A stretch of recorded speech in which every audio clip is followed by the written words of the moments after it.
Hi, I'm Dana Schwartz, and this is Rise or Die, the official companion podcast for Peacock's original series, Those About to Die. On this podcast, I go behind the scenes with the show's cast and creators to learn how they brought their brutal vision of Rome to life. I talked to acclaimed director and executive producer Roland Emmerich. When I saw the first race, I was like giddy. Actor Ewan Ryan. For an actor, that's a dream, although you do get a lot of sand in your sandals. And so many more. You helped summon those ghosts back onto that stage. Every day when I went to set, I was giggling about what I saw. I think it's going to be a breathtaking thing. People will freak out. Rise or Die launches on July 18th. Watch or listen wherever you get your podcasts. Hi, I'm Jennifer, a founder of the Go Kid Go network. At Go Kid Go, putting kids first is at the heart of every show that we produce. That's why we're so excited to introduce a brand new show to our network called The Search for the Silver Lining, a fantasy adventure series about a spirited young girl named Isla who time travels to the mythical land of Camelot. Look for The Search for the Silver Lining on Spotify, Apple, or wherever you get your podcasts. Hello! Hi. Welcome to the intro. Hi, Kristen. Hi. How is it going? It's going great, Jenny. Can you tell that I'm wearing an Invisalign? I can't. You're wearing an Invisalign? I am. And this is the first time that I've recorded any audio while wearing it. So I'm just wondering if you could notice any speech differential from me or if I still sound great. You still sound great. I'm wearing my fangs. Can you tell? I can't. You must have been practicing. Yeah, for all day and all night. Listen, everybody, we have a pretty big announcement. If you've listened to our podcast for a long enough time, you know that our Philadelphia listeners have let us know that they are super ready to party. Philadelphia listeners, we've heard you loud and clear. We're going to be taping our season premiere episode for season 5, Buffy versus Dracula, at World Cafe Live on September 13th, which is also a Friday the 13th. And yeah, that sums it up, Jenny. I was going to say we're really fucking excited. Yeah. Patrons got advanced ticket links yesterday, so you got a little advance access to those. And today, Wednesday, April 3rd at 10 a.m. Eastern Time, the tickets will be available to the public. We made you a bit.ly. It's bit.ly/bufferingphilly. You can also go to the World Cafe Live site and find tickets there.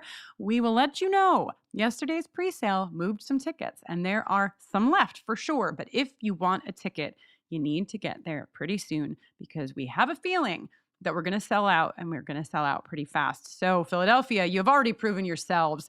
And if you would like a ticket, get on over there. 10 a.m. today, Wednesday, April 3rd. Pop on over there. Oh my God. Wow.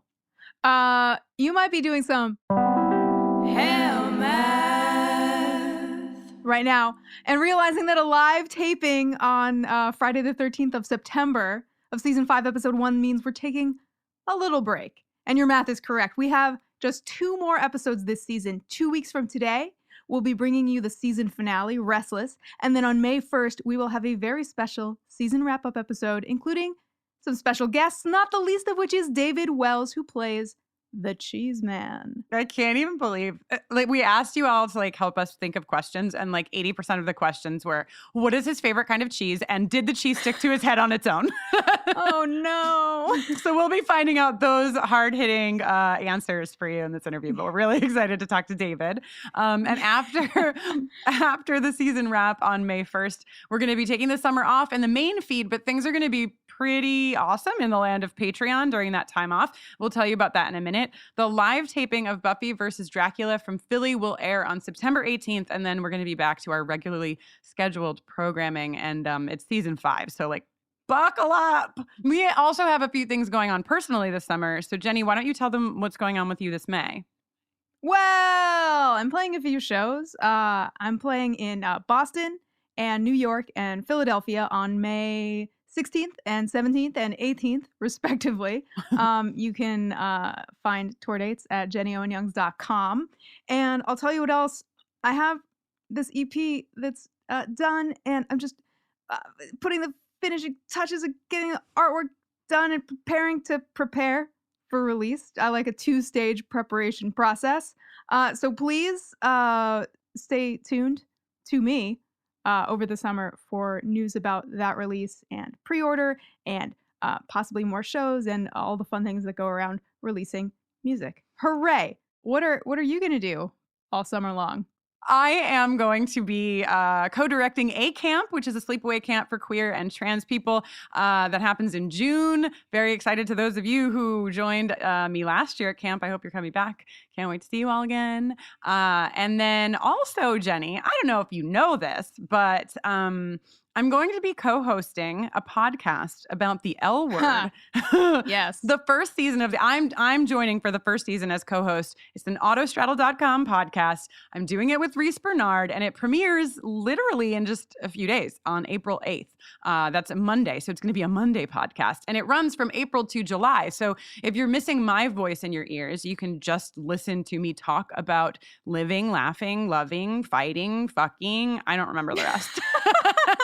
Those are all the important ones, I think. Yeah. And if you haven't already, go over and subscribe and join us on this fantastic and horrific journey. bit.ly/landback. It just looks like land back.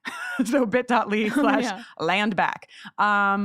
Also, I mentioned that we have a super busy summer on Patreon. So if you're in need of Jenny and I, you can also find a lot of treats over in that space, bufferingthevampireslayer.com. Just click on Patreon. I just want to tell you a few of the things that are happening between May and September over there. Jenny is going to be playing 2 online concerts of buffering songs. It's going to be really fun. Yes. We're going to be releasing bonus episodes, including a mailbag. And also, you're going to get the complete interview with Mercedes McNabb, who, as you know, plays Harmony. We'll be releasing part of that interview in season 5, but patrons, you're going to get the full interview this summer, so well in advance. Also, Jenny, you're going to make a special season 4 song, right? For the whole season? Yes, apparently I am.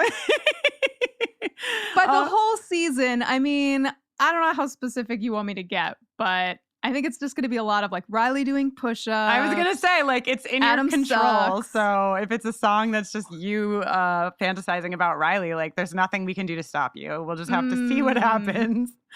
Hell yeah. Also, I'm going to be reading the Boom Buffy comics. So I'm going to be reading the first 2 issues for one Facebook stream. We'll be talking about those. And then we're going to read 3 and 4, which will be released in, I think, just actually really soon. I think it's being released in April. So we'll be reading those together and talking about it in Facebook land. And that's not even all the things that we have going on. If you go over to our website, bufferingthevampireslayer.com, you can also click on events and you can see all of the things happening in the land of Patreon. So, wow. That rocks. Also, while you were talking, I just worked out for myself that rippling abdomen, I don't even like men. What will you be doing later, Riley? Okay, so I'm wow, live songwriting in the intro. Yeah. Have you ever? Yeah. The third fragment needs some work, but I'm excited that rippling abdomen and I don't even like men work out together. I'm gonna workshop it some more. It's pretty good. It's pretty good, Jenny. Preview of things to come. Yes, and speaking of things to come. If you want to come see us in Philly on Friday the 13th of September, please get your tickets. We imagine that people will be coming down from New York and up from DC and maybe other places as well, so get them now because there's a good chance we'll sell out. You can use that bit.ly that Kristen mentioned. You can also just go to our website, bufferingthevampireslayer.com, click on events, and all of the information will be there for you. Every time I try to go to the events page without clicking on the events link, I'm like bufferingthevampireslayer.com/events, and it doesn't go anywhere. And I'm always like, what the hell? And then I remember the trick I play now on myself, which is that the link for the calendar is bufferingthevampireslayer.com/JennyCalendar. So, and I forget every time, and then I laugh at myself and my own joke every time. Okay. Also, we have new shirts. If you haven't seen them, Christine Tuna, who designed our logo, drew a reimagining of the logo. It's like, honestly, it's gorgeous. It's the hand and the stake and the graveyard, but it's all like thin lines and beautiful. There's a lot of shading. It's so gorgeous. It looks so amazing on the shirt. It's over in our store. And also when you're over there, you'll see that we added a new sweatshirt because you all love the Girl Gang shirt so much. We added that in a sweatshirt now so you can stay warm while doing your Girl Gang duties. Yes. Yes. God, the new Christine design is so great. Really is. You know what else is great? What, Jenny? Tension of a Ah, sexual nature and the awards thereof. yes, we did the nominees live together in the episode, but we had taped it so far in advance that we didn't have the results. But Jenny, now you have them. You have the results. And when I typed the results out, I like squealed because it was so it was so close. It's really crazy. exciting. I'm looking at them right now and whew, I'm fired up. Yeah. Okay, so tied for third place, I guess. This is for the Yoko factor, just in case Oh, you've yes, forgotten. I'm sorry. Season 4, episode 20, Blaze It. Tied for third place, each holding 11% of the vote. We have Adam and Spike, a worthy pairing, and Buffy and Angel. Womp womp. Yeah. Oh my gosh. And then the remaining two matchups, so close. God. One has 38%, one has 40%. And they're both incredible pairings. In second place, with 38% of the vote, we have Spike and Giles. Oh, so close, guys. And in first place, taking home a hulking, well-sculpted trophy for this episode's STAs, 40% of the vote. The victors, Angel and Riley. Congratulations, gentlemen. Yes, the crowd This cheers. episode's STA comes with a special honeymoon suite at your local Sheridan. Angel and Riley will be sending you some hotel keys as well, and look for the trophy in the mail. Thank you. God, Jenny, I released a book of my erotic novels for Faith and Buffy, and I kind of want you to release a book of fan fiction of just Angel and Riley. I think that there's an audience out there for you. Yeah, that sounds great. The first activity that I pictured them doing together was changing the oil of a pickup truck, which I guess they'd have to do at night. Like all of their activities would be like kind of farmy, but also like nocturnal. Nocturnal farming. Yeah. It's pretty sexy. Yeah. By the light of the moon. Yeah, I'm there. Yeah, that's what I'm saying. Let us turn the corner from sexy to spooky, shall we?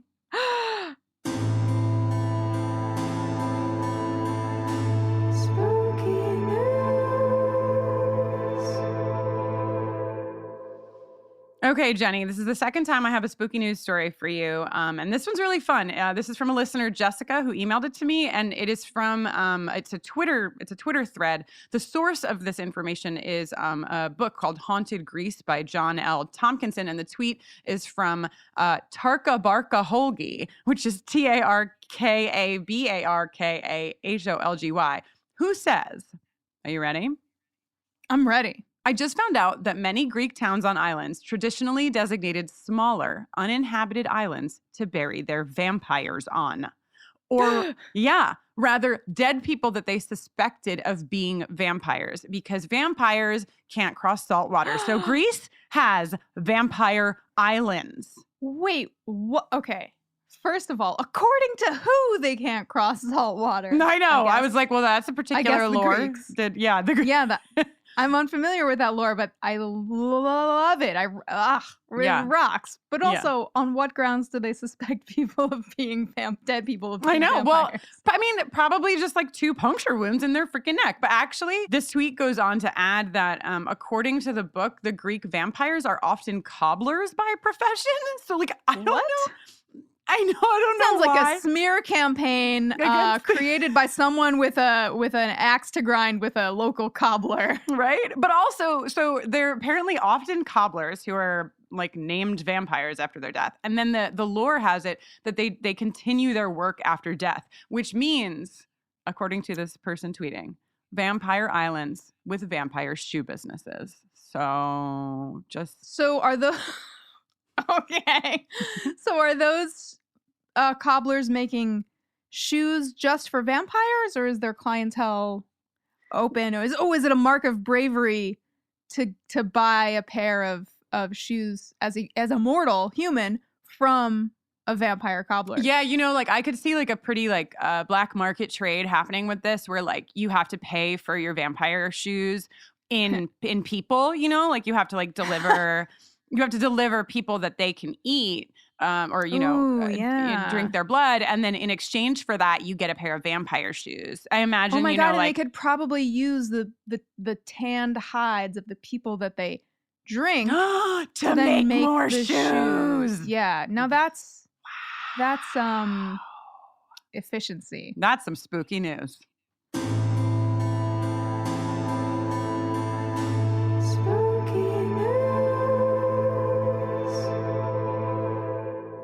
Well, now I'm so scared again, but not too scared to say thank you to Lauren Klein, our dutiful sound engineer, who you can follow on Instagram at Lauren Taylor Klein. Hey. Yeah. And we are about to go right into Primeval now. I want to let everybody know, we say it in the episode too, but we taped this episode 2 days after prom in New York City, so we are especially loopy. We hope you enjoy. We apologize in advance, and you're also welcome. Jenny, let's go rip some fucking uranium out of that hard drive guy. Beautiful.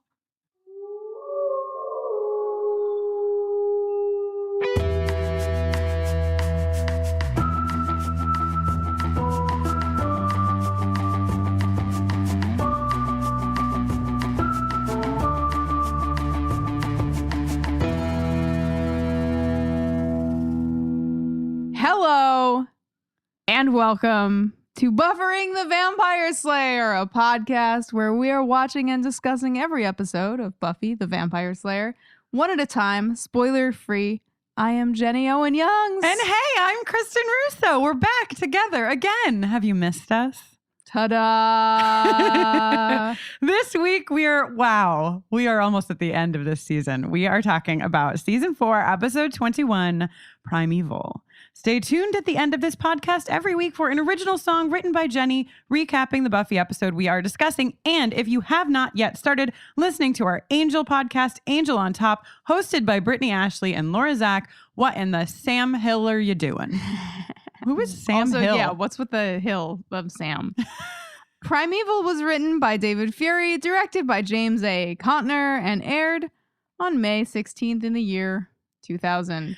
This is the one where, having gained control of Riley's mind, Adam, the name we always want to hear, sets in motion his plot to create an army of unstoppable soldiers and destroy the initiative. So I guess he is successful in... Is that the point of Adam? The point of Professor Walsh creating Adam was for Adam to create all these demonoid hybrids so that they could destroy the initiative? That seems like not... Well, I feel like that's the first step of the plan is like, destroy the initiative and then what? Destroy... Like world domination? For what? Yeah, I don't buy this posthumous character assassination of Professor Walsh, who was not great. Yeah. But I feel like she wasn't really world domination type. Right. And also... As someone who recently became the owner of my first lab coat, I feel qualified to say I just don't see it. Jenny and I are taping this episode 2 days after we were at Buffy prom in New York City, which was amazing. And I sound a little sexier than usual, I think, because of all of the screaming that we did. A lot of screaming. A lot of screaming. And in case you haven't seen already on our social media over at Buffering Cast, we were gifted. Oh boy. I mean, I can't. For starters, we were named Queen and Queen. Of prom. Our Scoobies, our beautiful, beautiful Scoobies made us a tiara and a scepter that are incredible. The tiara has little bite me charm on it and a little faith charm on it. And a crossbow, little battle axe. It's incredible. The scepter also has those charms, just so we're clear. Yes, everybody has the charms. And in addition to that, also lab coats, because it is season 4. And my lab coat says erotic poet laureate on it. And Jenny, what does yours say? My lab coat is embroidered with my name, which is Jenny Owen Youngs, and my title, which is hunkologist. Hunkologist. So that's the lab coat to which Jenny is referring. Also, wow, prom was amazing. Jenny and I cried all day Sunday, trying to process all of the love that we have for you. We won't get too deep into that because we have an episode to discuss, but you know that our hearts are like the Grinches, except they started at normal size. Right. So imagine how messed up all of our other organs are right now. Also, probably in the future, we should have a prom debriefing episode. Just so that we can squee all over the place. Anyway. So, Jenny, you were talking about lab coats. Why?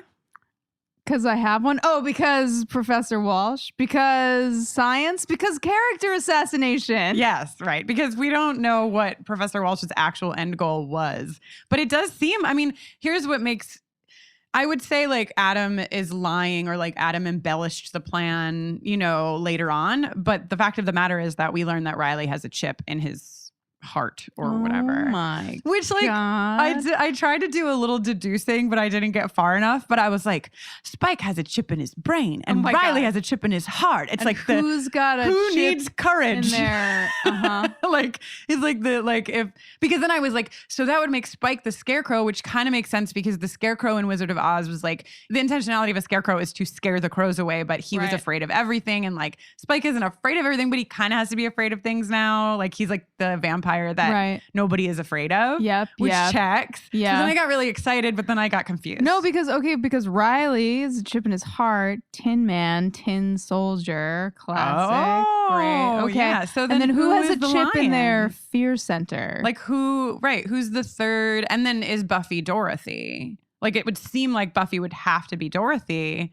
But if Riley and Spike are two, then is it Angel? Is it far off Angel? I was is thinking he just the that would be the natural cowardly lion, the brooding lion, The brooding lion. Yes. Okay, so you can all work on that. We do expect some photoshopping to be happening right away, right now. Pause the episode, get to work. Yes. So at the very beginning of this episode, at the very end of the last episode, Buffy was like, I'm going to go find someone I can count on. Right. And we were like, who? And in the beginning of this episode, she's like, Riley. Yeah. Except what? Riley's not sitting in his dank, moldering school shell. He's somewhere else, which we know, but Buffy was not anticipating. He's with Adam. Yeah, brothers, huh? Ew. Brothers. But before we get to brothers and mothers, which is the castaway title of this episode, season 4, episode 20, brothers and mothers. I just want to say a couple of things. First of all, previously on, I didn't know if you noticed, but we had to hear Maggie Walsh say, or we had to hear Adam say mommy so many times in the previously on, and it's like the editor finally heard our screams because this previously on, we get everything except mommy. We don't Thank hear you, it. previously on Thank editor. you so much for that. Also, I didn't get to talk about the Yoko factor, and there's two things that I just really want to talk about very briefly, if it's all right with you, if it's permitted. Okay. I just want to say that the moment when Angel and Buffy leave Riley in the room made me happier than most things have ever made me. It was really funny and I loved it. And the other thing I really wanted to talk about for 2 seconds is when Riley thinks that Angel is bad. And Buffy's like, no, that's actually just regular. That's just regular Angel. Okay, sorry. I just, Okay, you feel good? Because I watched the Yoko Factor before I watched Primeval, so I got all jazzed on it. Now I'm ready. Yeah? Now I'm ready to go forward into the to be continued. I want to say that I love Buffy's studded jacket. I don't know if you talked about it in the Yoko Factor because we did not. She's wearing it there too, but it's like a lady twist on a leather jacket. Geez. It's like a cowgirl jacket. God. But the core of this episode, really, and the last episode, is something that Buffy repeats, I think, in the previously on, which is this is why there's no ancient prophecy about a chosen one and her friends. Right. The core of this whole thing is really, and we're gonna, I would imagine, probably spend the bulk of our time talking about this, is us seeing the Scoobies come together in a way they never have before. Hooray! It's very special. Yeah. But first, brothers and mothers. Dude, Maggie Walsh also implanted a behavior mod chip in Riley. I mean, we've already mentioned this, but Yeah. I just don't buy any of this. Yeah, so season 4 has a lot of really great things, but I think it also has some weak spots. Adam, I think we've been clear on Oh, you don't. as the facts-able weak spot of season 4. But also, right, like I don't really buy that Spike would be allying with, is that how you say it? Allying? Being an ally? Allying. Oh my God. Keep going. I don't think Spike would be Teaming up with Adam the way that he is, because it's just like a bunch of verbal promises. Like he's trusting this like Frankenstein monster to take the chip out of his head with his long fingernails. Like what the fuck? Well, I think Spike is a survivalist above all. Sure. And Adam is currently the beefiest beef stick in town. Wow, you're gonna make a graph to go along ranking the beef factor of all of our dudes. Of course, and I mean when they first team up, it's like Adam makes a clear show of his superior strength, and then is like, "I'll give you the one thing you want." Yeah, and then he does his like little motivational speech thing, and I think the only way I'll believe it is that I think Spike has a little bit of a crush on Adam. Okay. You know, like I think that Spike just is like pretty into anything that might be able to kick his ass. Okay. Oh yeah. Okay. Yeah. I can see that. Right. Yeah. There's a pattern. So, but I think that's a little holy for me. And I also think that Maggie's arc, and we said this up in the intro, but in case you skipped the intro for whatever crazy reason, because you missed spooky news. So we have an interview that we did a while ago with Lindsay Crouse, who plays Professor Maggie Walsh and is amazing. And we saved it for this episode. So we're going to get to that pretty shortly. It's very, very exciting. Yeah. So Adam runs through the basic commands for a Labrador Retriever. Sit. Stand, quiet. Yeah, stop talking. And Riley's like doing all of it. Right. And we're all like, what? And then Adam is like, humans are adaptable, but weak and emotional. And I'm like, true. Yeah, I mean, there are some points that Adam has that are. But also, who keeps saying mommy? Ugh. Also, like, that's something, sorry, not to get all macro again, but something that I do love about this episode. And like, I don't like Adam, but I do love the dichotomy of sort of like magic and heart versus like machinery and planning. Science? Oh. Or yeah, like, I mean, I didn't want to put science magic in the bin. Magic and science. Right. Hard and soft. Heart. Oh. Heart and soft. You know that piano song that's like da da da na na na na na. Yeah, but like, right. It's just like, I feel like it's like rigid, like following a plan to the letter and like having your data in line versus like following your heart and your gut and your passion. Yes, baking versus cooking, of course. Yeah, cooking fucking wins, man. Okay. Anyway, we'll get more to that in a bit, but Giles is really hungover. I feel him. Yeah, in his bathrobe. Jenny's looking a little tired. You still hungover from prom 2 days later? No, I had one whiskey over 4 hours. I know. I only had 2. I'm emotionally hungover. That's what I was going to say. I only had 2 whiskeys, but I am emotionally and laboriously hungover. But yeah, Giles is in his robe and trying to fucking lie about it. I'll be having a brisk jog later on. A brisk jog, of course. Me too. I thought maybe for Giles we could give him a little jingle. What do you think? Yes. Giles, hot dad. When you were younger, you were real bad. But now you're older, you've got glasses that help you watch over us. Thank you, Giles.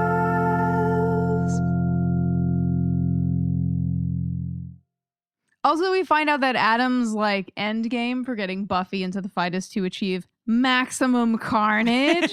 Yeah, to collect body parts. More body parts, because Adam wants to make a bunch of Adams. And how is everyone around Adam not like, you really want more of this? This is the aesthetic that we want to multiply. I know. Like, can you, like, do we get improved looks as we get further down the line? Is it like, are we eventually going to wind up with an iPhone 10 or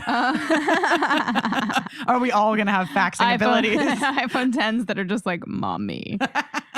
So yeah. And sorry, there was something else that you wanted to say. Oh yeah, Jenny? Spike has failed because he's effectively separated Buffy from all her friends, but too early.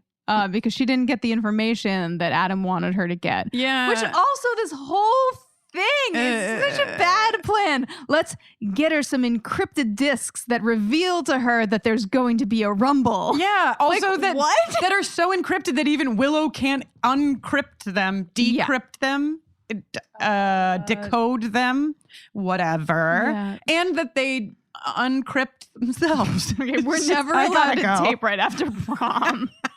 Uncrypt, decrypt, Uncrypt my anti-crypt. code. Yeah. Say you'll crypt it again. See, we should tape after prom all the time. Okay. Okay, so Xander's really sad, and I'm sad for Xander. Like, you know, and it brings. Whoa. Okay. I'm sorry, you missed a really important scene, which is Buffy going back to her dorm to weapon up. And she's got a tiny little tote bag and a huge battle axe. And she's like, I'm going to just make this work. It's fine. Like, what are you doing? What is that accomplishing? You're going to put the heavy end of the axe in and then put the tote strap over your shoulder, but you're going to have like a very long battle axe handle just like sticking out, whacking people as you stroll across campus. It's kind of how I feel when I put my yoga mat in my tote and it sticks out, but even more dramatic. Yeah, and more deadly. I also skipped the fact that Buffy goes into the dorm room and picks up the photo. It's like very like oh yeah, the season one. the season 1 photo. Holy Trinity photo. And looks at it. But okay. After those two now we're ready for Xander. Very notable things happen. Xander is lying in bed, and I have to say, Jenny, I know that you're the hunkologist here, but he is looking pretty hunky. Like, he's looking pretty good. And you know who thinks he looks good? Especially when she picks up the blanket to look at his penis. Oh my God. Sorry. So Anya. The answer's Anya. Jenny and I tape remotely for so many of our episodes now that the fact that I have you sitting across the table from me makes me want to just say things the like word penis. just to get a rise out of it. Yeah. Oh, rise, huh? So Xander's depressed. He doesn't want to go check the board for available job opportunities. And Anya's like, yeah, you shouldn't go down. They won't even interview you if you're naked. Yeah. But Anya's such a good girlfriend. This is so nice. Right? She's like, because he basically gives us the first bit that explains the rest of the episode, you know, because she's like, don't worry, your friends, like what your friends say don't matter. And he says, well, right, it doesn't. It's just that I kind of believe it. And that's what's really complicated about what Spike's doing is he's not just like planting fake things. He's hung around with the Scoobies enough to really know their insecurities. And he has greater emotional intelligence than all of them put together. Yeah. So the seeds that he's planted within all of them are pretty are like really aligned with their individual fears. Right. And Anya's like, but I love you. She's like, even if they are right, it doesn't matter. You're a good person and a good boyfriend, and I love you. God. Also a Viking in the sack. Yeah, she loves talking about how good Xander is in the sack. It's like almost too much. Like, is he good in the sack? Or I have to believe her. I have to believe that Anya wouldn't settle for a subpar. He's probably better in the sack than he was when they got together. Yeah, I mean, it's probably boot camp over there. Yeah, and Anya's that's really the real Fort Dix. Wow. She's coming alive. She's coming alive. Just had to say penis at her face a couple times. Yeah. I mean, I lost my train of thought. Fort Dix. Fort Dix was too good of a joke. We can move on now. So we briefly see when Buffy goes in to look for Adam that Adam has what I worked at a hedge fund for a few years of my life, and I'll tell you that if you're a trader, you have 3 computer screens on your desk. You think he's just like buying stocks? Yes. I just thought it was so funny that not only did he have 3 computers on his desk, in quotes, it's like a pile of dirt with like 3 computers on. I don't know. God, his computer lair. Oh, but anyway, Adam's not there because he's taking Spike on their little jaunt to see the secret initiative lair that is sealed away like Indiana Jones. It's just style. like it's at this point, it's just like an empty room. And right. He's like, look, Spike. Yeah. Look at what we have. And then Jenny. Yeah. From around the corner yes. comes what might be a zombie, what might be a reanimated corpse. One thing we know for sure is it is Professor Goddamn Walsh. And moments later, Forrest. But also Dr. Engelman. Poor forgotten Dr. Engelman. Do we see Dr. Engelman in this scene? Or do we? I didn't clock him in this scene. I thought we just saw him later. Yeah. Spoilers. You're going to see fucking Dr. Doom later. But in this scene, I think what did I used to call him? No. I have Engelman in my note for this part. Anglerfish. That's what I used to call him. Did you say that Adam took Spike on a tour? Adam took Riley on a tour. Right. Who can keep track of those three? Yeah, and he's all like, this is where the secret part of the initiative where the new race will begin. The new race, dude? Okay, but also, like, I have to assume, and now I am a doctor, but I may not, this isn't my field of focus, but I don't think that once you start making demonoid human robot fax machine hybrids, like once you start building them, I don't think they can like mate with each other and make other little like lizard bot boys, right? If they could, that would be so cute. Yeah, but they probably not. Well, that would be better than looking at Adam. Yeah, I mean, I guess it depends on like what kind of functionality these demonoids have. Like, what do they look like when they take their clothes off? Are they mostly human? Can they still procreate? Are their reproductive organs left intact? Like, what's happening? Yeah, you know? what's up with their dicks? We gotta go.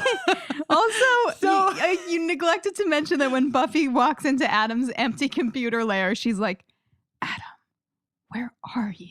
Out loud. Yeah, this episode has its strengths and its weaknesses. You know what's the strength though, Jenny? Now that we've met zombie or reanimated corpse Professor Walsh, I think we should take a break here, get a drink of water, and we should go over to listen to a snippet from our interview with Lindsay Crouse. You are going to enjoy it. Oh my God. So, hello, Lindsay. Thank you so much for being on Buffering the Vampire Slayer. We're very excited to have you. Thank you. It's great to be here. It's always funny for us. We've spoken to a lot of the, for lack of a better word, villains of the show. I beg your pardon. So I thought we could start at the beginning and just hear a little bit about how you came to the role of Professor Walsh and just hear about, did you audition? How did you find out about the audition? I did not audition for this. Someone called my manager and asked if I would come on the show and do this. And I wasn't quite sure when I was first called exactly what the role was. But then when I found out, I thought, oh, this is going to be really fun. That's actually, that kind of leads into the second piece of it. So you got called in for the role. Did you know the arc of Professor Walsh at the start when you started? Or did you know like she was Buffy's professor and there would be more to come? Right. That's more what I knew. I knew nothing about what was to come. I didn't know how many episodes there would be, how long she would be on the show, or anything, where it was going. So you just knew you were playing a professor who also went by the nickname Evil Bitch Monster of Death. Yes. Were you familiar with the show when you got called for it? Like, did you know it already? Oh, sure. Yes. I thought the show was really fun. I watched it. It was really cute. And I have to say, being called the Evil Bitch Monster of Death, there was a day after I'd been on the show for a while when I took my young daughter into the orthodontist. And it was very early in the morning. And we came up to the reception desk, and there was a pair of twins who were the receptionists in this dental office. And they stood up simultaneously with these very surprised looks on their faces and said simultaneously, "Oh my gosh, it's the Evil Bitch Monster of Death." Oh my God. There's something like, I feel like you would have remembered that story no matter what, but there's something about there being two of them standing up at the same time. Tweedledum and Tweedledee. It was one of the most surreal things that ever happened to me. So this is an interesting question then, because my next question is about like your preparation for the role, and I wonder if that changed too as the role deepened and developed. The way that the show worked for me was I didn't know what was coming, so it was more like I would arrive and find out, or I would find out only a few days before I was going to shoot. So it wasn't as if, I was able to have a meeting and sit down and we were going to talk about how this was going to play out. As a matter of fact, at one point, because I had children, because I needed to plan my life a bit, I went to Joss and I said, can you tell me what you think is going to come, or, how long this interaction is going to go on with Buffy and whatever. And he said, oh my gosh, we have the most incredible thing that's going to happen. I said, oh, that's fantastic. He said, we're going to kill you. And he was so excited about it. I said, oh my goodness, when? He said, 2 weeks from now. Oh, wow. This is the life of an actor. I thought, oh my gosh. And then he said, what's really exciting, we're going to bring you back. I just remember feeling like, oh my gosh. Okay. Because I was hoping I was really going to get Buffy at some point and have her in tremendous danger. you got so close, but she's really hard to take down. I will say that when I came back, I was in the makeup trailer. I didn't know anything. I didn't know exactly how it was all going to go down. I was in the makeup trailer, and there was a huge fight, argument between the gentleman who was doing my makeup and one of the people on the show, I don't remember who, as to whether I was a zombie or a reanimated corpse. Now, I personally didn't have much to offer because I had never really been clear about the distinction between those two beings. So I sat there like a ping pong match, just watching one of them and the other one of them arguing for whichever way it was to go. Well, they decided eventually on a reanimated corpse, which I think involved a bit more flaking off skin. Wow. So I was going to say, what wound up being the difference between the two? Well, I think it was a lot of flaking off skin. And then it left a little bit more creativity because they put on my back a pack that weighed about 22 pounds, out of which came tubes, some of which were carrying green lighted water and some which were carrying red lighted water, which was supposed to be my circulatory system. Which came out of the body and went back in, I guess. Sure, yeah, that makes total sense. The only hard part about that was that it was literally glued onto my skin and that I had to sit with it all day. So if I had a shot, at 7 o'clock in the morning and then not one until 5 in the afternoon, there was no way I could lie down because I had this pack on my back. That was pretty fun. Wow. But I enjoyed all of this. I loved the makeup trailer because watching them turn everybody into what they were was really, really fun. Really a lesson. It was a riot. There was a very Halloween atmosphere in the makeup trailer. I'm sure. Well, actually, another listener submitted question was about the practical effects and the makeup for both that you were involved in, but also, you were around seeing so many of the monsters and Adam in particular. Yeah. And they would love, and I would love to hear you talk about, any of the fun, like practical effects and monster stories that you might have. About Mark Blucas, which plays into this. Mark, actually, I had known. I lived in Pacific Palisades at the time, and Mark used to go to the rec field and, work with kids on the basketball court. He was so athletic and everything. And so I met him there because my kids played basketball and they were down there on the rec field. And, I would ask Mark, how are you and what are you up to and whatever, and say, well, I'm an actor. And like many young people, I'd think, oh my God, you're an actor, you poor baby. You're probably waiting on tables someplace. And then he shows up on the set of Buffy and I went, Mark, you're really an actor. Congratulations. This is wonderful. So when I came back as this reanimated corpse, Mark was, I can't even remember why now. Mark was kind of tied up in a laboratory or whatever, and I was going to inject him with some serious type of poison. So I had this huge hypodermic needle, and part of being a reanimated corpse, I discovered, is that they have kind of inner sight, so their eyes are dead. So I had to wear totally occluded, totally clouded up contact lenses. So it meant I couldn't see.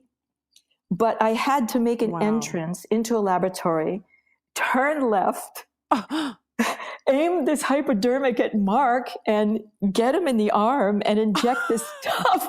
And I couldn't see a damn thing. So I said to Mark, look, I used to be a dancer. I had to do many physical things on stage. And I said, this shouldn't be too hard. I'll figure out how many steps this way, how many steps that way, and the level of my arm, but I won't know truly how close I am to you. So I could, be heading with this thing to your eye, to your ear, to the side of your neck, to your chest. So you just yell, cut, because I can't. Right. So this is like an actual sharp thing that you're walking with. It's yeah, not even... and it was one of those needles that would retract into the tube, but still, it's a thing headed for his face or whatever. So we tried a number of takes, and the first couple, I ended up, totally off base, like somewhere around his chin or the back of his head or something, or in his hair. And he never would yell, cut. I said, Mark, why don't you yell, cut? And then I won't risk your life. He said, because, you might hit me someplace and it'll be better. It'll be better. I'm like what, this right between your eyes? This will be more dramatic. Oh my gosh. He was always very willing. So that's incredible. It's incredible that you knew each other before you did Isn't that this cute? show. Isn't that cute? Yeah. I love that.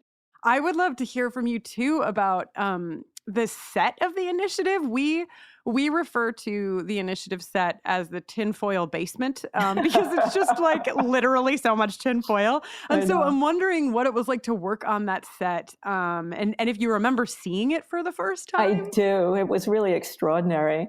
I just thought, oh my God, it's amazing what people put all their efforts into. And it did. I mean, it was so much fun that way, actually, because I'm a creature of the theater. I come from the theater, and in the theater, there's so many simple things that you use that will stand for something else, and it's part of the fun. Right. And it's like the pack on my back. It looked like, two teenage kids had made it. And it was just great. It was fantastic. I loved it. Is there anything else about your time on the show that you wanted to share with us that I didn't ask you about? I think just that I was grateful for the time that I had on the show. I think that Buffy was, like many great television shows, a very special iteration of what television can be. And I think the commitment of all the actors that were on it, the lovely, lovely cast, the superb direction, the fun of it, the adventure of it, was a really nice relief from cop shows and lawyers and judges and other parts that I tend to play on television. And I had a good time. So I was grateful, and it's a nice memory. Well, we had a wonderful time with you as well. Thank you. So much so. Thank you for being our very favorite evil bitch monster of death. There will never be another.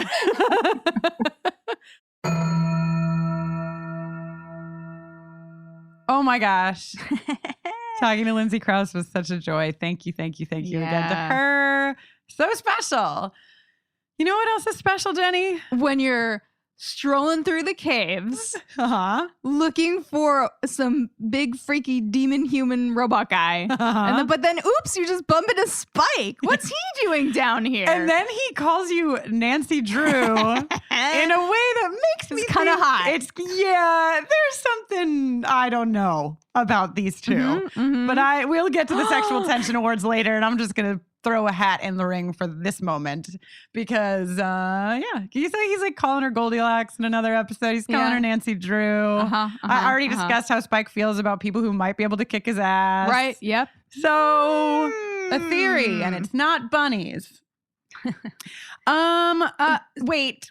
Yes? Before we go, I just would like to give a shout out to Zombie Forest before we left the other scene, who says, God has nothing to do with it. Thank you. Okay. Oh. So Spike blows his cover. Yeah, he really fucks up. He keeps fucking up in this. It's almost like he wants to get caught and punished. Right. It's almost like he maybe wants to keep that fucking chip in his head. I'm just saying. Yep. So we cut from this scene to what I'm going to begin the goddamn scene with a jingle. Hell math.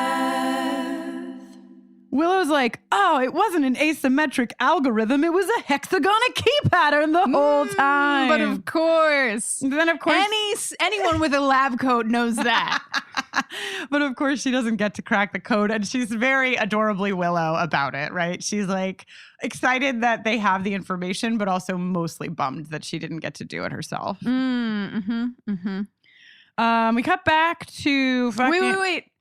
Buffy calls for Willow. And fucking Tara is like, yeah, she's right here. I mean, hang on. Yeah. Let me see if she's available. Tara, not great with doors. And don't hire Tara as your secretary. Exactly. Please. As your secretary. Sorry. Wow. So please go on. So we go, there's just a little bit of, this is a rough episode for sexual tension in general, but I do think that Zombie Forest, dude, is like really hot for something, and I can't really figure out what it is. Yeah. That this next scene, he's like, you're wrong, man. I am surging with life. And we sort of learn here that what this is interesting. It's almost like Adam is making like servant demonoids and then like Adam demonoids. It's like because Professor Walsh is like kind of mindlessly doing what they're not even demonoids, they're reanimated like drones. They're workers. Yeah, they're the worker bees. But Forrest is not.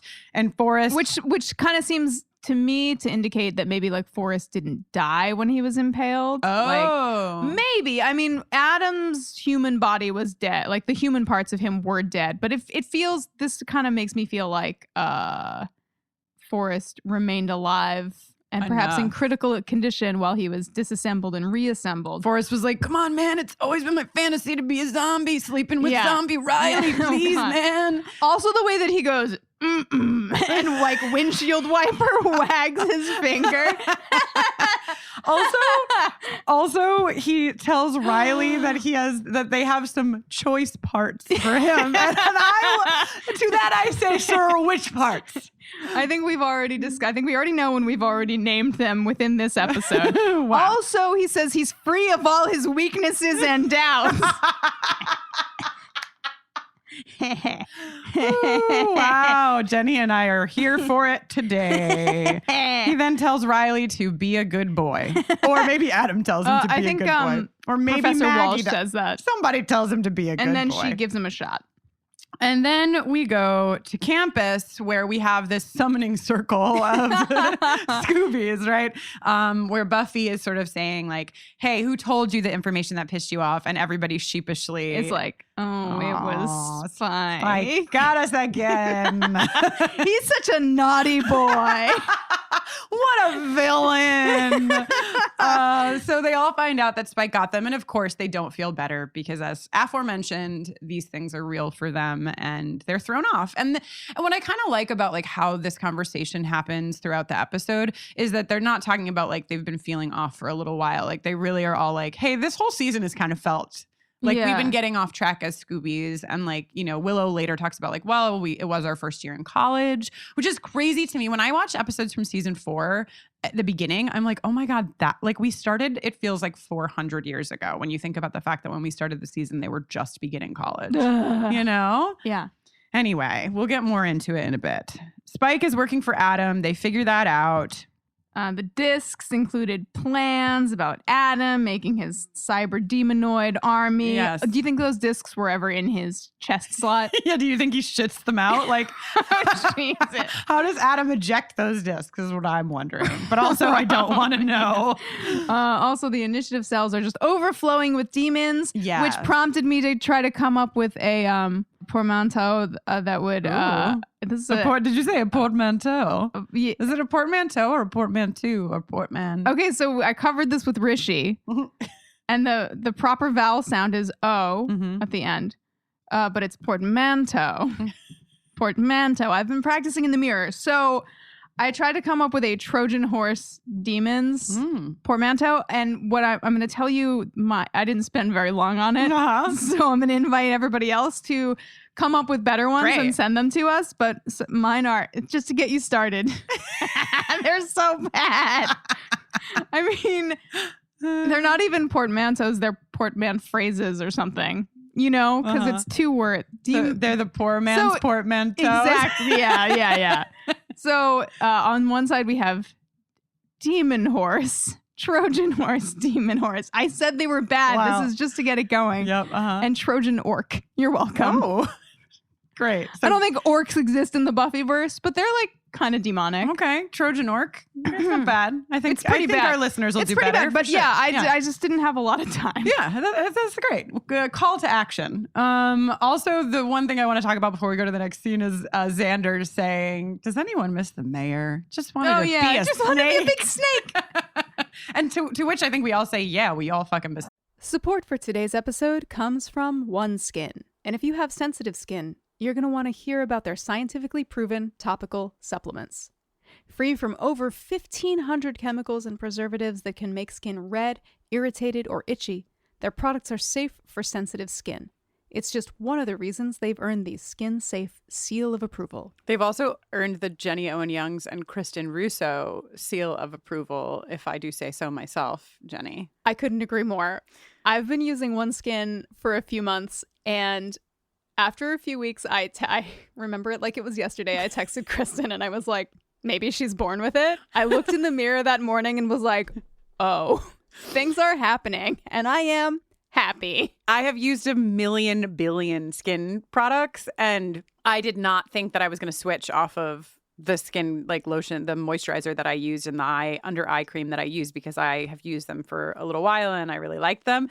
And I've switched completely, which is a pretty big deal. OneSkin is the world's first skin longevity company. By focusing on the cellular aspects of aging, OneSkin keeps your skin looking and acting younger for longer. Get started today with 15% off using code BUFFERING at oneskin.co. That's 15% off at oneskin.co with code BUFFERING. After you purchase, they'll ask you where you heard about them, and if you can, please tell them that we sent you. As a podcast network, our focus is bringing you shows you love to listen to. But we also sell merch related to those shows. And partnering with Shopify has made that both possible and simple for us to do. Shopify is the global commerce platform that helps you sell at every stage of your business. Whether you're selling scented soap or offering outdoor adventures, Shopify helps you sell everywhere because they've got you covered, from their all-in-one e-commerce platform to their in-person POS system. What's so fantastic about Shopify is how, no matter how big you want to grow, they provide everything you need to get control of your business so you can take it to the next level. Businesses that grow with Shopify. Sign up for a $1 per month trial period at shopify.com/realm. That's all lowercase. Go to shopify.com/realm now to grow your business, no matter what stage you're in. Shopify.com/realm.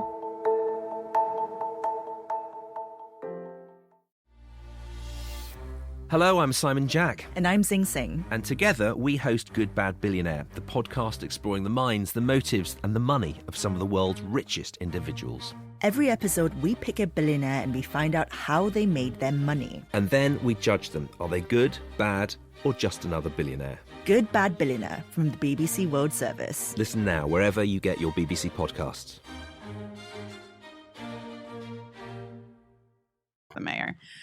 We all wish that we had the mayor right now, but we don't. Adam is using some chunk of his demon self that can sense things, and he says, "She's coming. I can feel it."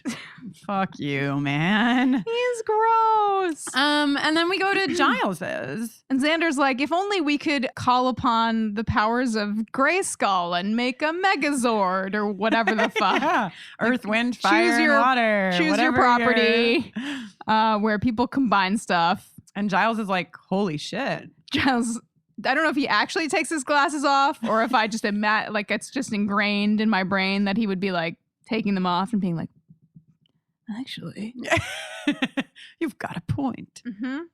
Then it's time to belay. Yes, I wrote Jenny in my notes. Ha ha ha ha. Belay on. I also wrote belay on in my I notes. said the right thing. Jenny taught me belay on and belay yourself. You What's say the other one? Belay, and then you say belay on, Okay. and then you say climbing, and then you say climb on. Well, that's two people. The one person says the ons, and one person says the not ons. Got it. So yeah, they're belaying. I guess they're technically repelling. Oh my god. But somebody, you know who else you're repelling? What the fuck? Our listenership? Well, me, but no, probably not our listenership. Okay, so they love me. They gave me a lab coat, Kristen. They gave me a lab coat too. I don't remember that part.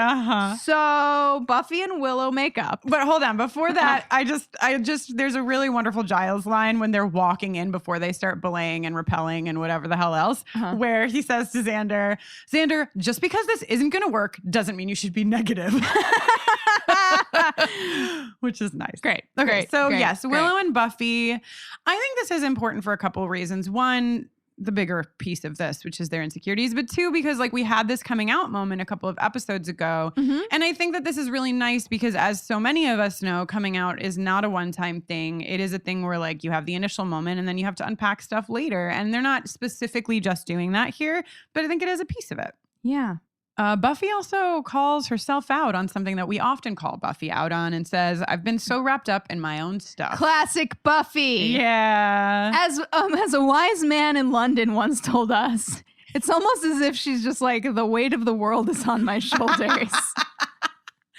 Which is actually what Willow kind of says. She's like, well, your stuff is kind of important. And Buffy's like, well, actually, I mean, Riley, you know. And then Willow is like, also, I was keeping secrets too. But I wanted to tell you, but I was so scared. You know what we should talk about for a second because we haven't had a chance to. We shared it on social media. But when Kate and I talked about New Moon Rising, we were like, wow, this coming out moment was so powerful. Like Marty Noxon just knocking it out of the park. And like, wow. Yeah, I've been sitting on that one for a while. Wow. And then we learned from you all that Marty Noxon has two moms.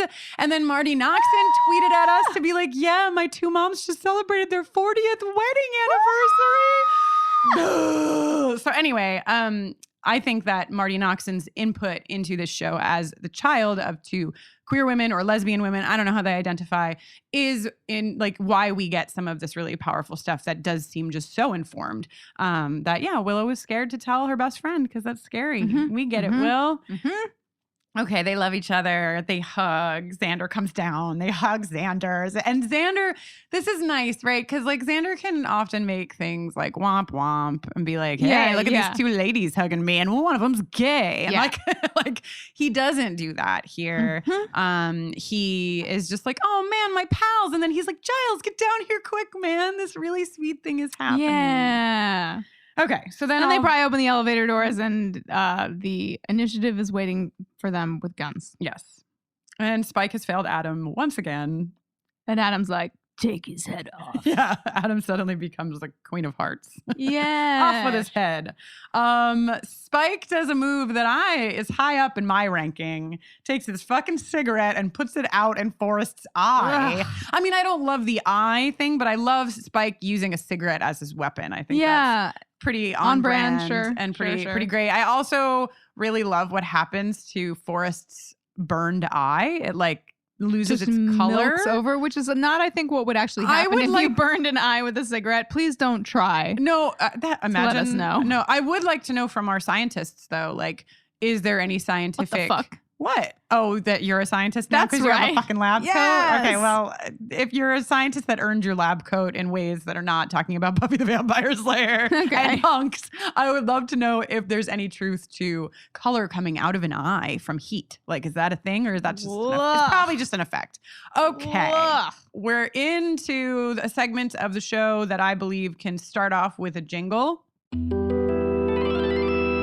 patriarchy!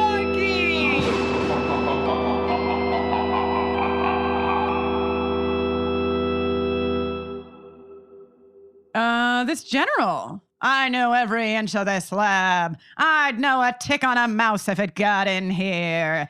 Ugh. This is exactly the kind of overconfidence that if you possess it, you can be certain you're about to die. Yeah, exactly. It's also just a really a little white doodly thing to do. And of course we're positioning I think structures, organizational structures against heart, as we talked about in the beginning of the episode. And guess what side of the line the patriarchy falls on? The organizational structure side.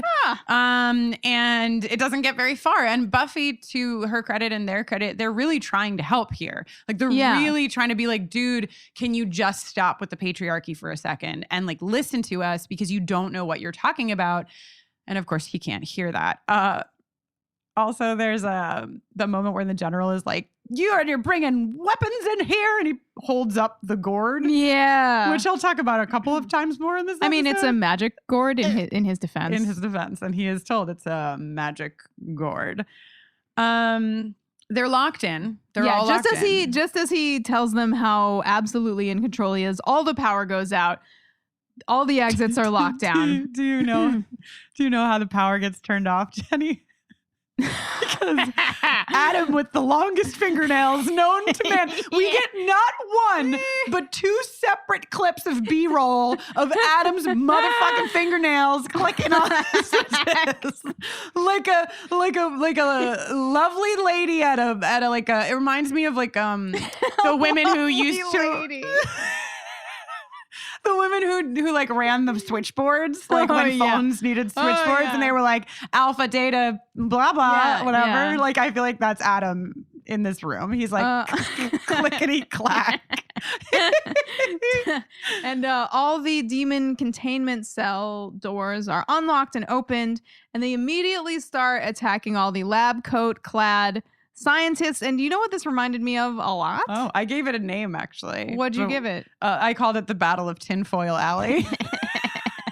What did it remind That's you pretty of? good. It also reminded me a lot of Cabin in the Woods. Oh, sorry, I got ahead of myself. Yes, the release of the demons, totally. Yeah. If you haven't seen Cabin in the Woods, now is the time to watch it while you're watching season 4, because certainly so much of some of the pieces of Cabin in the Woods were pulled directly from. You were like, what if we had a budget and no Adam, and also some totally different ideas about this, but also just a few of the same ideas. It's a great movie. It's kind of like how Chicago was a great city, but then it burned down, and they were like, let's do it even better. And that's why Chicago, you get alleyways for your garbage. Yeah, it's very organized your city doesn't and nice smell bad like New York.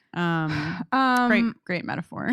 Also, Chris Hemsworth, before he was famous, is in Cabin in the Woods, and he looks great. You just want to use your lab coat right now? Yeah, I've got my lab coat. I've got my title. It's before he got all Thor jacked up. So he's a lean hot. It's pretty good. Also, it's not a big deal, but my friend Kristen is in Cabin in the Woods. So whatever. Also true.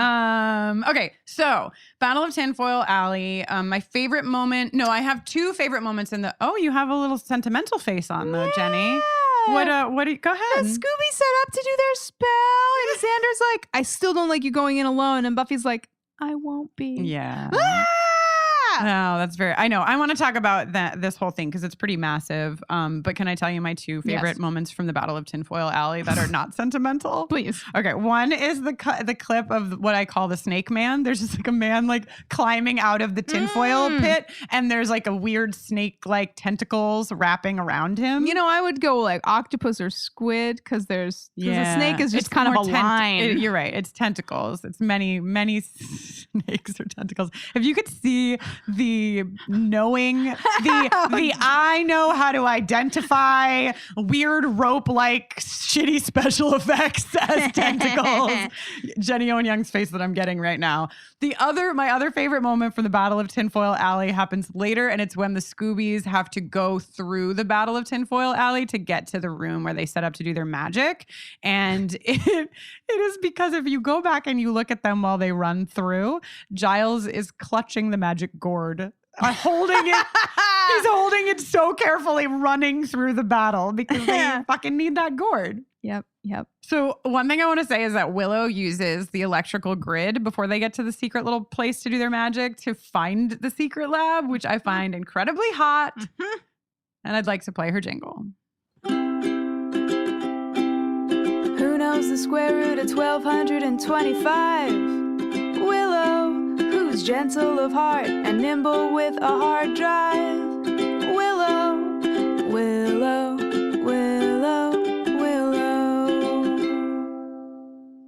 Okay, so now we're here in Sentimental Alley, Jenny, where your face got us a little earlier. But yeah, she's not going in alone because they're doing this pretty crazy spell that makes Buffy a vessel for not only all of their powers, but also the daughter of Sanaya. Is that how they said it? I forget how they pronounced it now because I wrote it. I don't remember. But the First Slayer, they're calling upon the powers of the First Slayer in addition to Spiritus, the spirit, who is Willow. You're going to laugh at me? Yeah. You're going to laugh at me while I try to pronounce these words? Oh, such a supportive pal. Animus, heart, which is Xander. Sophus, which is mind and Giles, and Manus, which is hand and is Buffy. And this is, we're a spoiler-free podcast, so we haven't talked about this sort of like demarcation of the Scoobies yet. It's kind of the reason why I'll be trying to convince Jenny to go through the series in an entire other time. But no, I mean, there's so many times already in this series where we've seen them play out these roles, and we haven't called it out because we didn't want to spoil this moment where they really do underline it for us, what they're bringing to the table. And of course they all bring multiple things to the table, but if we're going to distill them down to their essence, this is really it. Yeah. But everybody has a function, a place for everything in its place. We're stronger together. How am I doing? You're doing great. And well, yeah, right. I know. That's what I was going to say. We'll get to some more sentimental stuff like as they really do occupy Buffy and the fight begins. But before that, there's a couple of fucking ridiculous things that I think we need to talk about. Oh my gosh. Buffy finds Riley. Riley can't talk to her. Oh my gosh. She sees the zombies / reanimated corpses. Adam's like, he can't talk to you. He's not programmed to. And then he's like, Forrest, kill Buffy. And then Riley is like, Buffy. We start to see him take a little bit of control of himself. His so eyes. he can say Buffy. Yeah, his eyes are just like all wild. And Forrest says, shut up and watch me kill your girlfriend. The things that make Jenny giggle like a lady are really great. He's so stupid. Oh, I Forrest know. is so stupid. Forrest is pretty stupid. Also like the response that Adam has to Buffy makes me fucking die. Where she like walks in and he's like telling her that she's gonna do a bunch of shit, and she's like, I don't jump through hoops. I don't play your game, man. Is basically her message, and he just goes, oh. Kill her. Yeah. He's like kind of intrigued, and he is like, even as he's dying, like even as the fight is getting more intense later, like I hate Adam. I hate everything about Adam. But one thing that I'm kind of into about Adam is that like, even as he's gonna be destroyed, he really is a seeker of any kind of knowledge. And this is not a knowledge he learned in any of his books.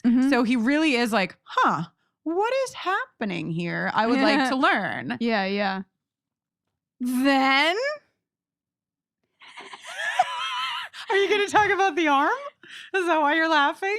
I'm going to talk about Riley sweatily cutting the chip out of his own chest. Jesus Christ. It goes on for so long. There's so much sweat. Oh, also he holds it up like a weird piece of bacon. A weird piece of bacon.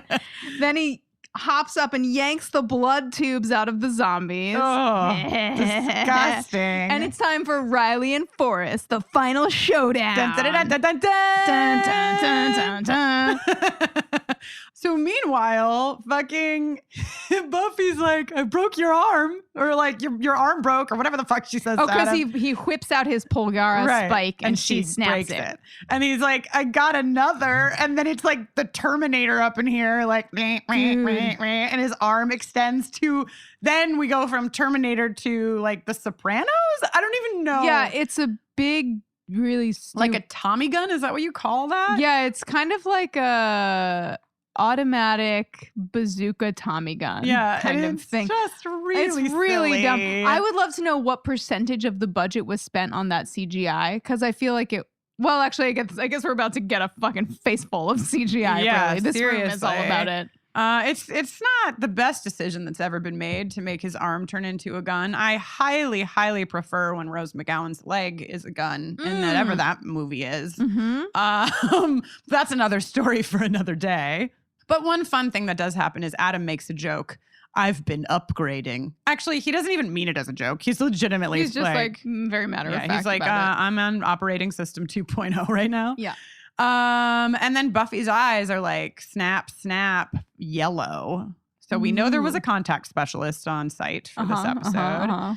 And she starts speaking in Sumerian, what I would imagine is Sumerian. We have to believe it's Sumerian. Meanwhile, Riley and Forrest, their fight ends when with Riley, a bang, but not the kind of bang that Forrest was hoping for. Ayo, nice one, Jenny. Thank you. Then Buffy, via the first Slayer and the Scoobies, turns bullets into doves, which is also an interesting it's one of my choice. it's a classic close-up magic trick. The opposite The of old war bullet into isn't dove. peace. It's bullets into doves. It's some doves. Yeah, and then she makes Adam's gun retract. Oh my God, yeah. Which would have been cooler if it was, what's the episode with the werewolf guy where she bends the gun in half with her actual strength? That's phases, isn't it? Phases, yeah. It would have been cool if instead of it like retracting on itself, it just like bent, you know? Yeah, but Just then we saying. would have had to watch Adam with like a weird bent Bent gun arm. forever. You could never hope to grasp the source of our power, she says to Adam, then rips his... Dude. Yeah. She does this like wild flying bicycle kick thing across cool. the room. I like that. Then she plunges her tiny fist into his disgusting chest cavity. Gross. Yanks out some weird glowing toy cylinder that she bought at Spencer Gifts that seems to be covered in gack and macaroni and cheese.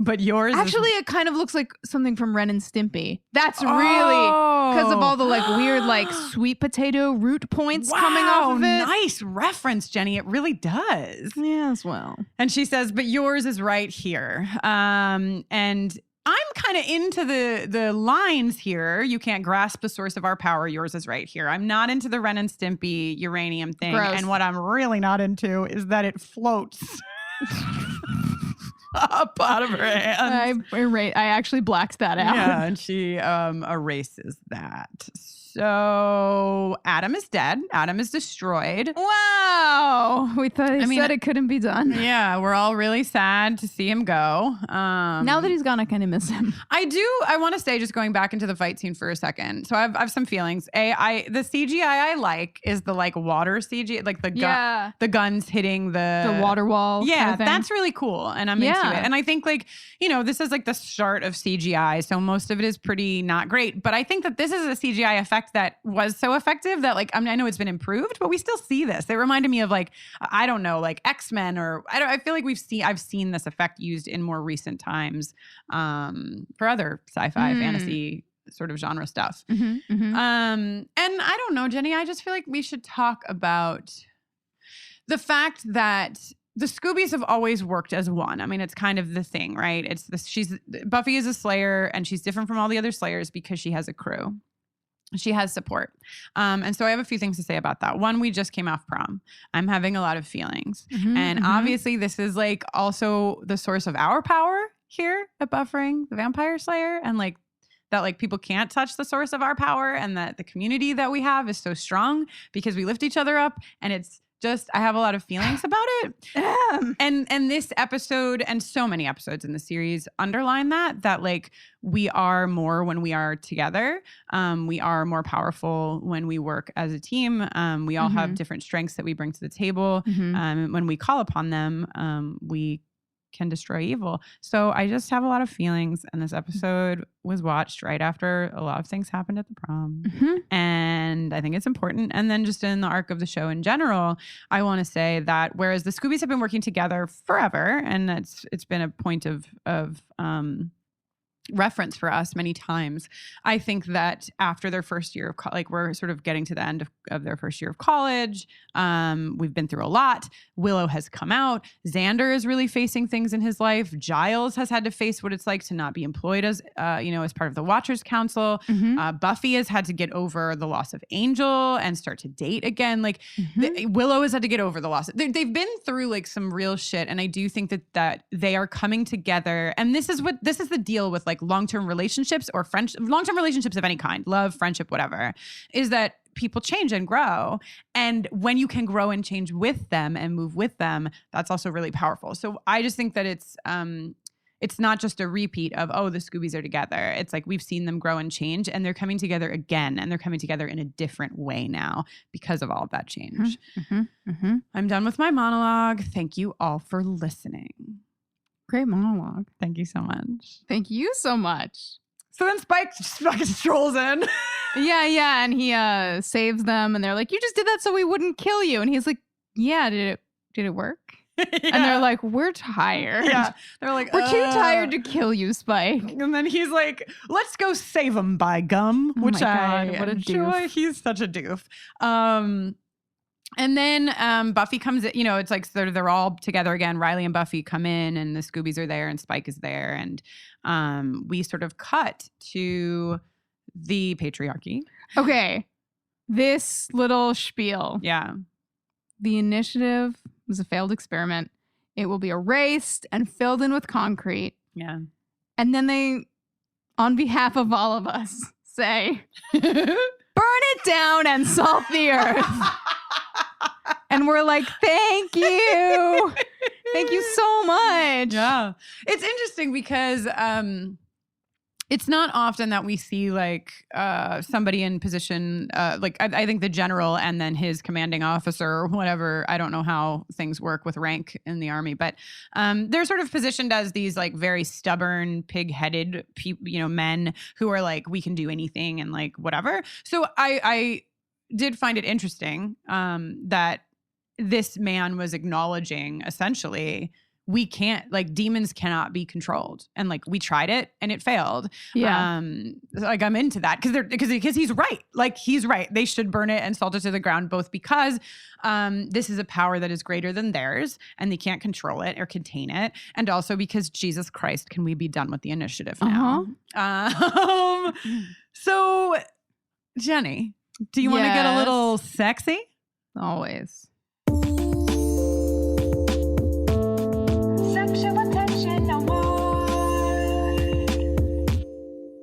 Hello and welcome to this installment of the 2019 Sexual Attention Awards for Season 4, Episode 21, Primeval. How exciting. We haven't gotten to do these together either in a little while. Yes. What a delight. What a delight indeed. Well, I'm sorry that I had to announce the winners for the Yoko Factor up in the intro. I know you love when we do that together, but you see, I haven't even nominated them as of this taping. So as much as I wish I could use my time turner, I cannot. Yeah.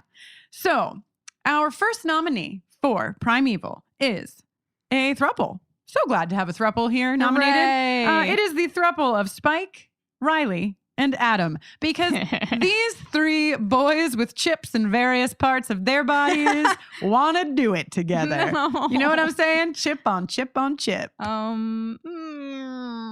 about this, Jenny? Hunk on Frankenstein.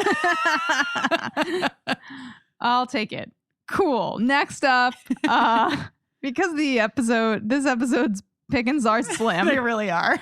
But because she seems genuinely interested and invested, in pursuing this. Willow and decryption. Decryption? Decryptitude. Uncryption. Disencryption. Uncrypt my code. Okay. Our third nominee is Spike and Buffy because of all those nicknames. Yeah. You know what I'm saying? Yeah. He's like, got a magnifying glass? Yeah. You don't need one. He's like, where's your lady trench coat to go with my man trench coat? I gotta go. Okay.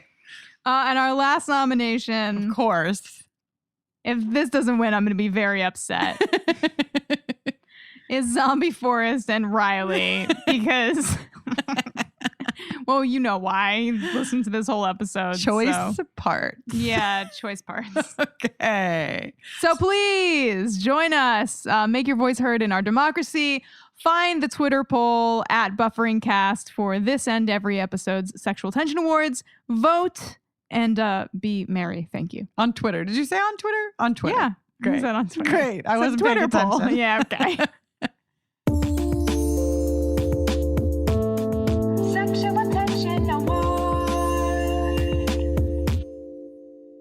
All right. Wow. Well, Jenny, I've got the fire. Do you have the salt? You know what I'm saying? I know what you're saying, and I do. Great. Well, wow. We get to end an episode together in real time. This How is also fun. Mm-hmm.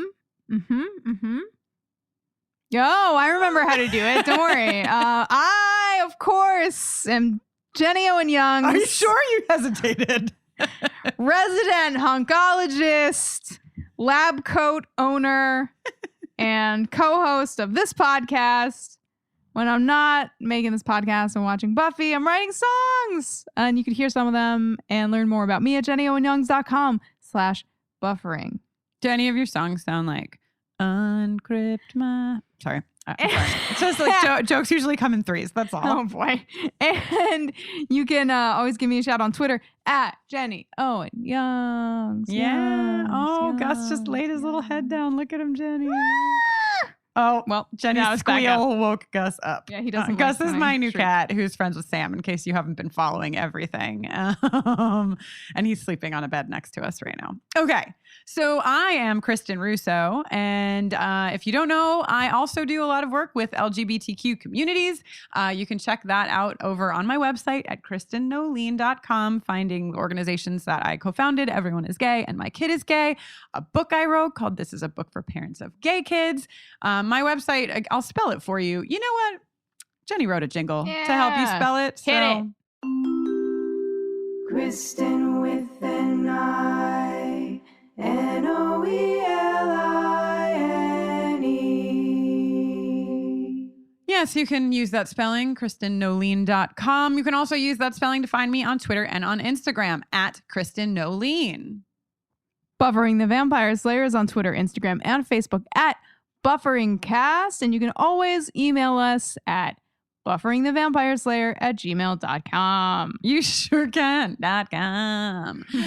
You can support us in a variety of ways. Of course, you can rate and review our podcast or our sister podcast, Angel on Top, over on iTunes. You can buy some sweet merch, and we've got some sweet new merch in the store. You should check it out. Bufferingthevampireslayer.com. Just click on shop. And of course, you can join our Patreon family. It is almost 2,000 people strong. I would love to be 2,000 people strong before we get to the end of this season, just saying. And you get all sorts of perks, namely just being a part of the secret Facebook group where people hang out and do lovely things together. It's really sweet. If you were a part of that group, you got to see Jenny perform at prom because we live streamed those sets for our patrons. You get the MP3s in advance at the $5 level. You get all sorts of things. It's fun. Just check it out. Bufferingthevampireslayer.com. Just click on Patreon. Yeah, do all those things. Until next time,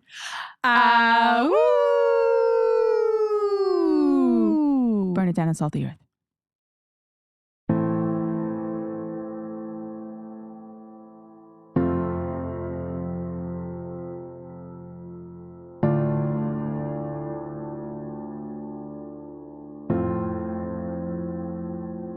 I made my mistakes, you made yours too. How can it matter when we have what we do? I know it was wrong to fight like we did, and now that I have you back, I just wanna forgive. Can you forgive me? I wasn't quite myself. Was it a dream that had to be someone else? I was a fool. We're better together. I'm better with you. Oh, I was a fool.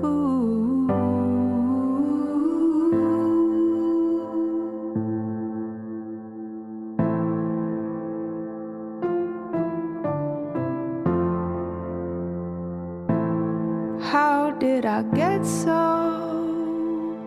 far out of my head?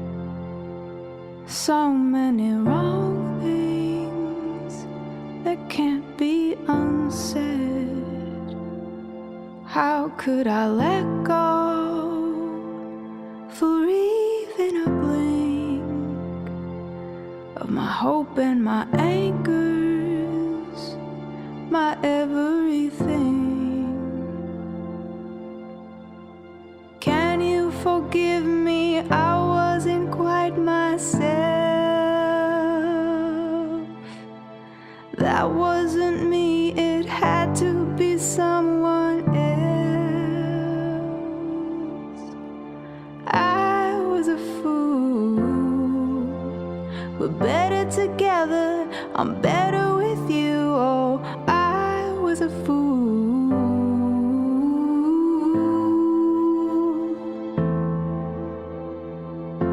The hand and spirit, heart and mind. I need you all to win this fight. I was a fool. We're better together. I'm better with you. Oh, I was a fool.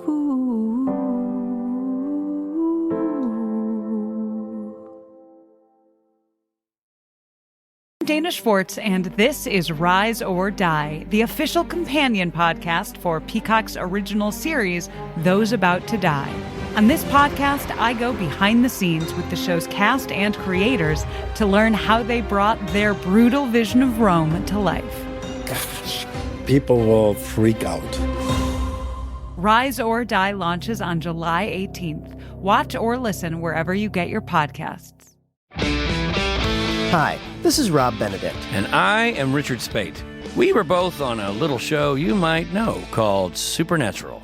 It had a pretty good run, 15 seasons, 327 episodes. And though we have seen, of course, every episode many times, we figured, hey, now that we're wrapped, let's watch it all again.